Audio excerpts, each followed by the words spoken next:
አሜን። እግዚአብሔር ቤተሰቦች እንደምን አላችሁ? አሜን። እግዚአብሔር ስም የተመሰገነ ይሁን። በመጀመሪያ ራሴን በማስተዋወቅ እጀምራለሁ። ስሜ ብሌን ብርሃኔ ይባላል። የመጣሁት ከካናዳ ዩኒቨርሲቲ ኦፍ ዱባይ ነው እና የማጠናው ኢንተርናሽናል ቢዝነስ ነው። ለዛሬ ለመወያያ ያመጣንላችሁ ርዕስ ሱስና የዩኒቨርሲቲ ተማሪዎችን እንዴት አፕዴት ያደርጋሉ የሚል ርዕስ እንወያያለን።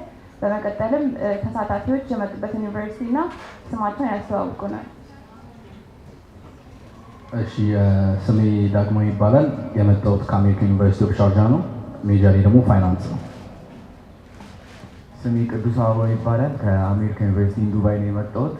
ማጠናውም ቢዝነስ ማኔጅመንት ነው። ስሜ ጽዮን ይባላል። ከኤምዴክስ ነው የመጣሁት። ኮምፒውተር ኢንጂነሪንግ ነው ማጠናው። ስሜ ቤታልሔም በኔ ይባላል። የመጣሁት ከኬኔዲያን ዩኒቨርሲቲ ዱባይ ነው። ማጠናው ቢዝነስ አድሚኒስትሬሽን ኤንድ ማርኬቲንግ ነው። እናመሰግናለን። የመጀመሪያው ጥያቄ የሚሆነው ሱስ በቤተክርስቲያን አስተምሮ እንዲሁም በሳይንስ እንዴት ይታያል የሚለውን ርዕስ የሚያወያየን ወንድማችን ደግሞ ይሆናል። እሺ ሱስን በሁለት አይነት መንገድ ልናየው እንችላለን። የመጀመሪያው በቤተክርስቲያን አስተምሮ ሲሆን ሌላኛው ደግሞ በሳይንስ ነው። በቤተክርስቲያን አስተምሮ ስናየው ከእግዚአብሔር ውጭ ልንገዛለት የምንችለው ነገር ሁሉ ሱስ ነው ብላ ቤተክርስቲያን ታስተምረናለች። የማቴዎስ ወንጌል ላይ እንዳየነው ንጉሥ ሄሮድስ ስልጣን ላይ ባለበት ሰዓት ኢየሱስ ክርስቶስ ሲወለድ ስልጣኔን ይወስድብኛል በሚል ፍርሃት ልጆችን በመጨፍጨፍ ለስልጣኑ ትልቅ ሱስ ስለነበረው ኢየሱስ ክርስቶስ እንዲሰደድ ሊያደርግ ችሏል። እና ከዚህ ምን እንረዳለን? በተለይኛ ወጣቶች ሱስ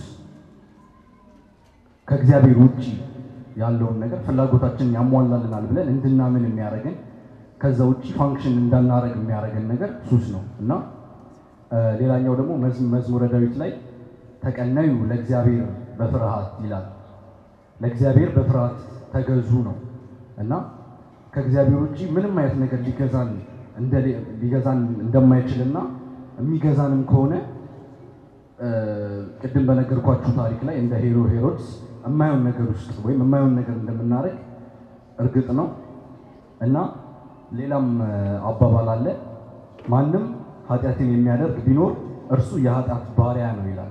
እና እኛም ሱስ ባሪያው ነው የሚያደርገን። ሱሰኞች ከሆንን ደግሞ ያው የተለያዩ ችግሮች ውስጥ እንዳረጋለን ማለት ነው። አመሰግናለሁ። ቃላዊ ያሰማልን። የሁለተኛውን ጥያቄ ሰዎች በተለይ ወጣቶች ለምን ወደ ሱስ ህይወት ይገባሉ የሚለውን ርዕስ ልታወያየን እህታችን ቤተልሔም ነው። ሰዎች በተለያየ ምክንያት ወደ ሱስ ይገባሉ። ዋነኛዎች ምክንያቶች ብለን ያሰብናቸውን እኔ እነግራቸዋለሁ። አንደኛው ምክንያት ወጣቶች ልጆች ወደ ሱስ የሚጋረዱበት ምክንያት ቤተሰብ ነው። ቤተሰብን ስንል ለሁለት ስፔሲፋይ እናደርገዋለን። የመጀመሪያው ልጅ እያየውን የሚያድገውን ነው ነገ ጠዋት የሚሆነው። ቤተሰቦቻቸው አዲክሽን ካለባቸው የተለያየ አልኮሆሎች፣ ሲጋሬት የሚሞክሩ ከሆነ ልጆቹም እሱን እያዩ በሱ እየታነጹ ስለሚሄዱ ይሄ ነገር ከትውልድ ወደ ትውልድ ይስተላለፋል እና ነገ ጠዋት ልጆቹ ከቤተሰቦቻቸው ያዩትን ነገር ለማድረግ እንትን ይሆናል። ሁለተኛው ደግሞ ፋሚሊ ብለን እንትን ስናደርገው ልጆች እና ወጣቶች የሚገባቸው ፍቅር ከቤተሰቦቻቸው ሳያገኙ ሲቀሩ፣ ቤት ውስጥ አለመፈለግ ሲሰማቸው እና ፉልፊል ሊደረግላቸው የሚገባቸውን ነገር ሳይደረግላቸው ሲቀር ያንን አለመፈለግ ያንን ባዶ ስሜት ለማስታገስ ሲሉ የተለያዩ ሱሶችን ይሞክራሉ። እና ሌላኛው ምክንያት ደግሞ የጓደኛ ተጽዕኖ በጣም ትልቅ ሮል ይወስዳሉ። እዚህ ጋር አባቶቻችንና እናቶቻችን የሚሰጡን ምሳሌ አለ። ጓደኛህን ንገረኝና ማንነትህን ልንገርህ ይላሉ። እና ከሱሰኞች ጓደኞቻችን የምንውል ከሆነ እኛ ነገ ጠዋት የእነሱን አቨሬጅ አለመውሰዳችንን በምን ይታወቃል? አንተ የምትውለውን ሰው ነው የምትሆነው። ከጥሩ ሰው ጋር የምትውል ከሆነ የእሱን ጥሩነት ባህሪ ገዝተህ ትወጣለህ። ከሚያጨስ ከእንደዚህ አይነት ነገሮች የሚሞካከር ሰው ደግሞ ያንን ነገር ተመረጥ ይሄዳል ማለት ነው። እና ሌላኛው ደግሞ ጉጉት እና በጣም አንድን ነገር የመሞከር ጉጉት ሲኖርበት አንድ ሰው በጣም ኮንሽስ ሲሆን ይሄ ምን እንዴት ይጣፍጥ ይሆናል እስኪ ልሞክረው አንዴ እኮ ነው ምን ችግር አለው እያሉ ሳያስቡ እዛ ሱስ ውስጥ ተዘፍቀው ነገ ጠዋት ለመውጣት ከብዳቸዋል። አንዴ ያልናት ነገር እዛው ጭቃ ውስጥ ገብተን እንደማንወጣ ነው የምንሆነው እና አሁን ደግሞ ቀጣይኛው ምክንያት ደግሞ በዚህ ጀነሬሽን ሁላችንም ኦልሞስት ሁላችንም የሚያጠቁን ስትረስ፣ ዲፕሬሽን እና ኤግዛይቲ እነዚህ ችግሮች አብዛኞቻችን ህይወት ውስጥ አሉና እነዚህ ነገር ሲፈጠሩብን እነሱን ለመሸፈን እነሱን እንደሆነ አክሰፕት ላለማድረግ ለመሞከር ስንል ሱስ ውስጥ እንገባለን። በቃ በሱ ችግራችንን የሸፈንን እየመሰለን ሌላ ችግር ውስጥ ነው የምንገባው እና አመሰግናለሁ። እግዚአብሔር ያክብርልኝ። ቃሉን ያሰማልን። በመቀጠልም ሰዎች በተለይ ወጣቶች በየትኛው የሱስ አይነቶች ይጠቃሉ? እሺ የሱስ አይነቶች ብዙ ናቸው። ህይወታችንን ራሱ ብናየው ሱስ በማይመስሉ ነገሮች ግን ሱስ የሆኑ ነገሮች ላይ እንኖራለን። አሁን ለምሳሌ ይህንን ደግሞ ለማየት እንዲመቸን ለሁለት ከፍለን እናያለን ማለት ነው። ሰብስታንስ እና ነን ሰብስታንስ አዲክሽን የሚባለው ነገር። ሰብስታንስ የምንላቸው ፊዚካሊ አፌክት የሚያደርጉን ናቸው። ለምሳሌ ያክል እናቶቻችንን ልጥቀስና እስኪ ካፌን አዲክሽን የሌለበት ማለት ነው ራሴን ያመኛል ቡና ካልጠጣው ራሴን ያመኛል የሚሉ ስንቶቻችን ማለት አጠጡ ማለት ሳይሆን ግን ራስን እስከማመን ድረስ የሚደርስ ከሆነ አዲክሽን ሆኗል ማለት ነው። ያም እንደ ሱስ ይቆጠራል። ሌላኛው ደግሞ ሁላችንም የምናውቀው ነገር ያው ቬፕ የተለመደ ነገር ነው። ሲጋራ ማጨስ ወይም ደግሞ አልኮል መጠጣት። እነዚህ የተለያዩ የልብ በሽታ የሊቨር በሽታዎችንም ያደርግብናል ማለት ነው። ሌላኛው ደግሞ ነን ሰብስታንስ የሚባሉት ናቸው። እነዚህ ፊዚካሊ እኛን አፌክት የሚያደርጉ ሳይሆን አሁን ሶሻል ሚዲያ ቲክቶክ የማይጠቀም ያለ አይመስለኝም እና ስንጠቀም ደግሞ ምንድነው ያለሱ አንድ ቀንም መኖር አንችልም። ሁላችንም ወይ እቃ እያጠብን ሊሆን ይችላል ወይ የሆነ ነገር እየሰማን ስልካችን ላይ አዲክሽን ነው እሱም የእሱ ነው። ሌላኛው ደግሞ የኤአይ ማንም በጭንቅላቱ የሚያስባለ አይመስለኝም ስላችሁ ሁላችንም ቻትጂፒቲ የሆነ እናውቀዋለን ያንን ነገር ግን ቻትጂፒቲ ላይ ምናምን ሰርች እናደርጋለን እና እሱም የነን ሰብስታንስ አዲክሽን ይሆናል ማለት ነው። አብዝቶ መብላት፣ አብዝቶ መጠጣት፣ መተኛት፣ ፕሮካስቲኔሽን እሱ ራሱ ተገቢውን ሰዓት ለመስጠት እነሱ ፕሮካስቲኔሽን እንደሱ ይቆጠራል ማለት ነው። አመሰግናለሁ። እሺ እናመሰግናለን። የቀጣዩን ጥያቄ የሚመልስልን ወንድማችን ቅዱስ ከእነዚህ አይነት የሱስ አይነቶች ለመላቀቅ ቤተክርስቲያን ምን ትመክረናለች? እንዲሁም ሳይንስ ምን አይነት ምክር ይሰጠናል? በመጀመሪያ ያው በለስን ስንበላት መጀመሪያ ጣፍጣን በኋላ መራራ ነው የሚሆነው አይደለ? እንዲሁም ኃጢአትን ስንሰራ መጀመሪያ ይጣፍጠናል በኋላ ነው ምሬቱ የሚመጣው እና ብዙ ሰው ወደ ሱስ የሚገባው ወደ አለባሌ የሆነ ልማዶች የሚገባው ሳያውቀው ነው። ሁሌ መግቢያው ቀላል ነው፣ ነገር ግን መውጫው ነው ሁሉም የሚጠፋው እና ሳይንስ መጀመሪያ የሚለው ስለዚህ ነገር ሱስ ውስጥ እንዳለን ማወቅ ነው፣ አክሴፕት ማድረግ ነው። ከዛ በኋላ አክሴፕት ካደረግነው በኋላ አክሽኑን እንወስዳለን ማለት ነው።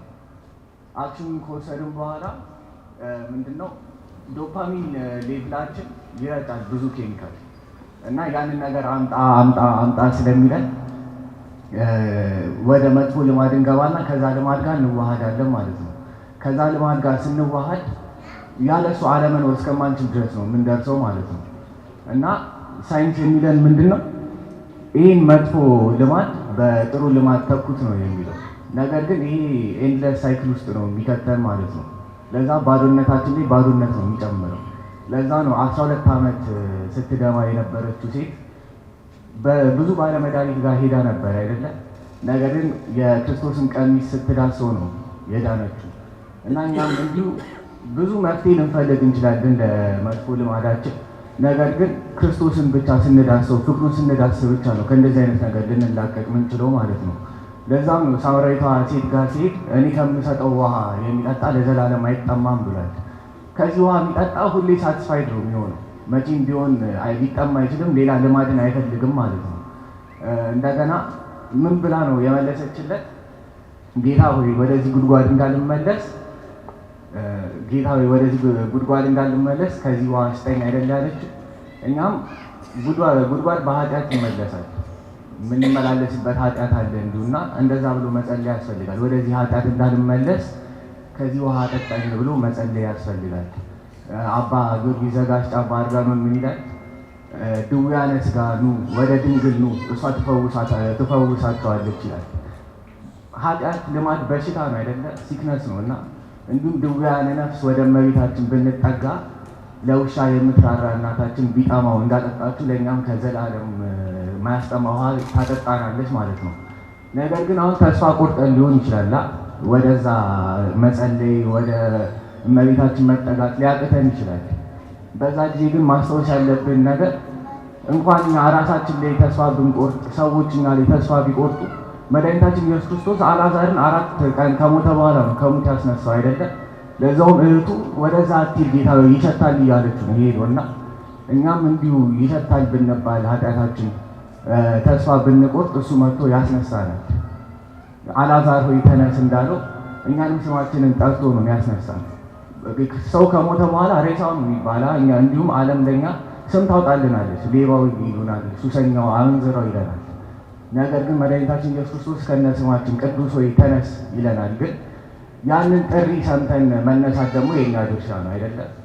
ያንን ጥሪ ሰምቶ መመለስ ንስሐ ግቡ የሚል ጥሪ አለ። ቃል እግዚአብሔር ስንሰማ ነው የምንነሳው ማለት ነው እና ክርስቶስ ወደ ሳምራዊቷ ሴት ሲሄድ በዛ ቦታ መሄድ ግድ ሆኖበት ነበር ይላል እና ይህም እኛ እንደ ቤተክርስቲያን ወደ ተጎዱ ሰዎች መሄድ እንዳለብን ግዴታ የሚያሳይ ነገር ነው ማለት ነው። ግን ወደ ተጎዱ ሰዎች ስንሄድ አቀራረባችን እንዴት ነው የሚሆነው የሚለው ነገር አለ። እንዴት ነው ትሪት ማድረግ ያለብን የሚለውን ስናይ መድኃኒታችን ኢየሱስ ክርስቶስ እንዴት ነበር ትሪት ሲያደርጋቸው የነበረው? ሳምራዊቷ ሴት ተጎድታ ስለነበረ የማይሆን መልስ ነው ስትመልስለት የነበረው፣ ማይሆን መልስ ነበር። እሱ ግን በክብር ነው ያዋራት እና እኛም እንዲሁ የተጎዳ ሰው ስናይ በክብር ነው ማዋራት ያለብን፣ በትህትና ነው ማዋራት ያለብን፣ ፍቅር እየሰጠን ነው ማውራት ያለብን። ምክንያቱም ዓለሙ ፍቅር ነው የተጠማችው። ፍቅር በመጠማቷ ነው ማይሆን ልማድ ውስጥ የምትገባው እና ቅዱስ አትናሲዎስ ምን ይላል? ሰው አምላክ የሆነው አምላክ ሰው የሆነው ሰው አምላክ እንዲሆን ነው ይላል። ዮሐንስ በመልእክቱ ደግሞ እግዚአብሔር ፍቅር ነው ይላል አይደለ? ለዛ ምን ብለው ያመጡታል? ፍቅር ሰው የሆነው ሰው ፍቅር እንዲሆን ነው ይላል። ለዛ የሁላችንም ጥሪ የአንድ ክርስቲያን ጥሪ ፍቅር መሆን ነው።